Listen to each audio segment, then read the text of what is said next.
Le titre de ce livre, c'est « Le christianisme paganisé ». Nous sommes présentement à la 31e partie de ce livre. Il est écrit par le bien-aimé frère Frank Fowler. Chapitre 4, la réforme. Chapitre 4, suite, chapitre 4, la réforme. Les réformateurs du XVe siècle ont remis le sacerdoce catholique brusquement en question. Ils ont attaqué l'idée que le prêtre possédait des pouvoirs particuliers pour convertir le vin en sang. Ils ont rejeté la succession apostolique.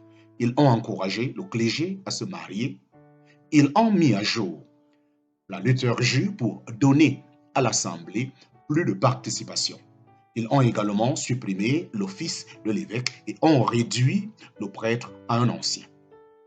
Malheureusement, les réformateurs ont importé la distinction catholique clergé-laïque directement dans le mouvement protestant. Ils ont également gardé l'idée catholique de l'ordination. Bien qu'ils aient supprimé l'office de l'évêque, ils ont ressuscité la règle de l'évêque unique, le révérend, d'une nouvelle tenue. Le cri de ralliement de la réforme était la restauration du sacerdoce de tous les croyants. Cependant, cette restauration était seulement partielle.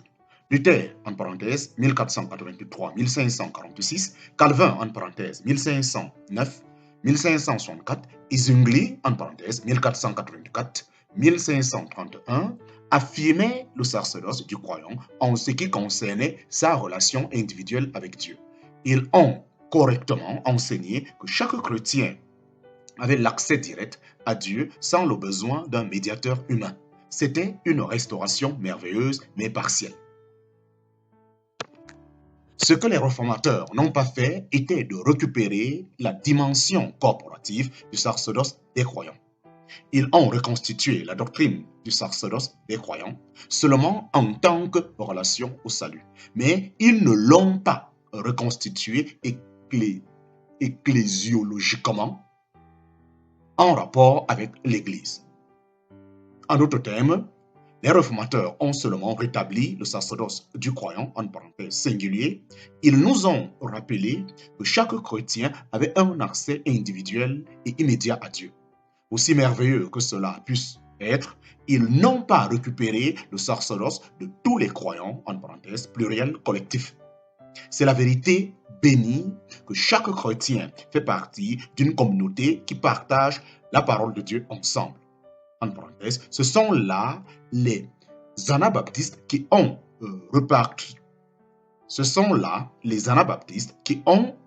repatrié cette pratique.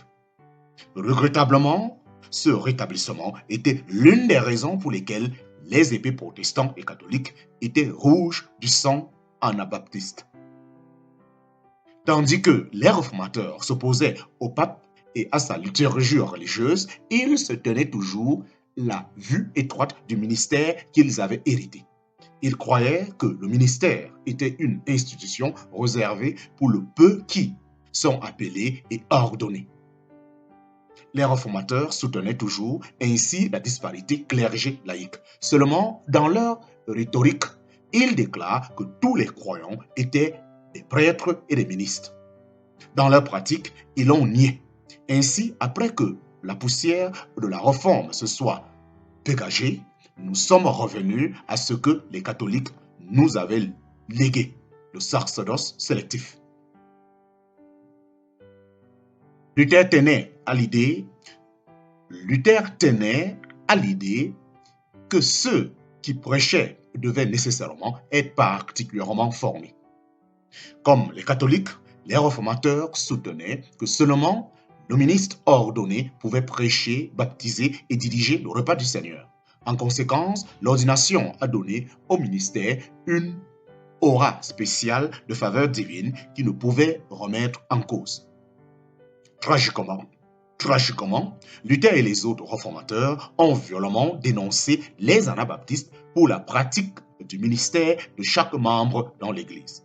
L'anabaptiste croyait qu'il était le droit de chaque chrétien de se lever et parler lors d'une réunion. Ce n'était pas le domaine du clergé. Luther était ainsi opposé à cette pratique qu'il disait venir du peu de l'enfer, et ceux qui étaient coupables devaient être mis à mort. En parenthèse, vous voyez votre héritage, chers chrétiens protestants.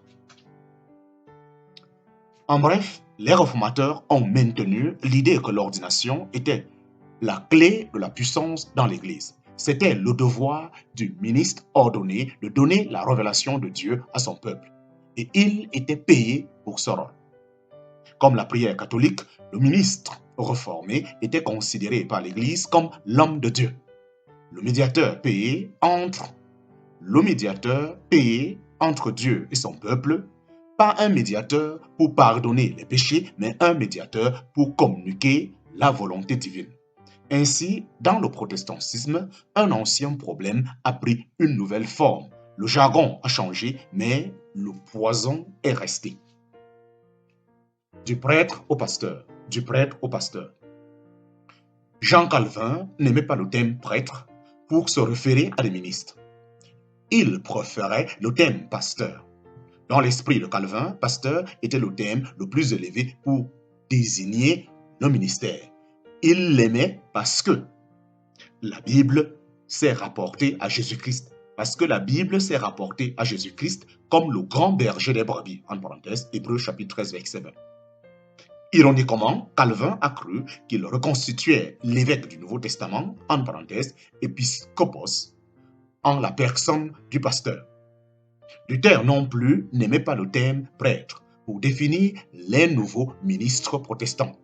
Il écrit « Nous ne pouvons ni devons donner le titre de prêtre à ceux qui sont responsables de la parole et du sacrement parmi le peuple.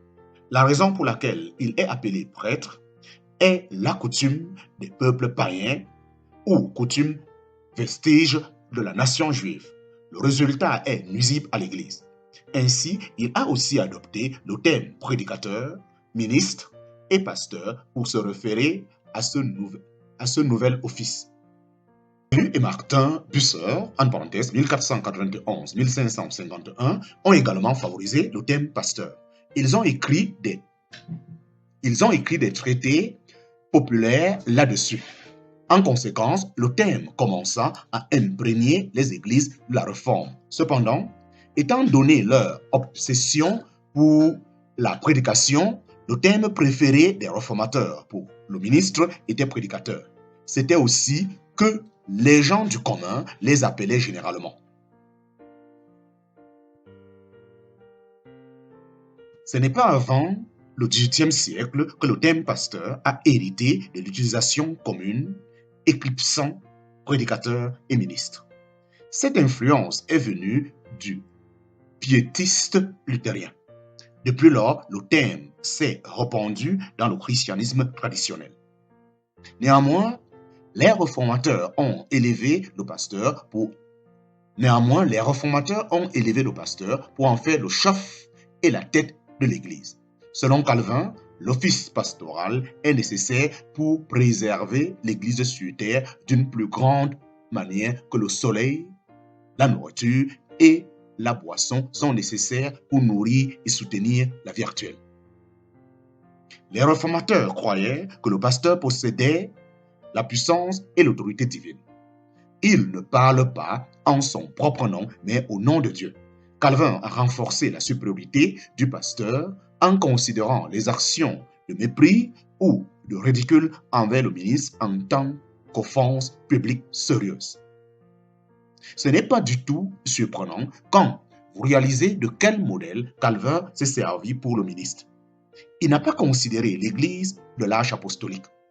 Au lieu de cela, il s'est servi du modèle, la règle de l'évêque unique du IIe siècle. Cela vaut aussi bien pour les autres réformateurs.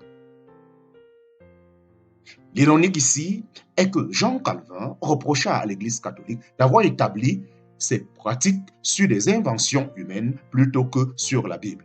Mais Calvin a fait la même chose. À cet égard, les protestants sont aussi coupables que les catholiques. Les deux dénominations basent leurs pratiques sur la tradition humaine.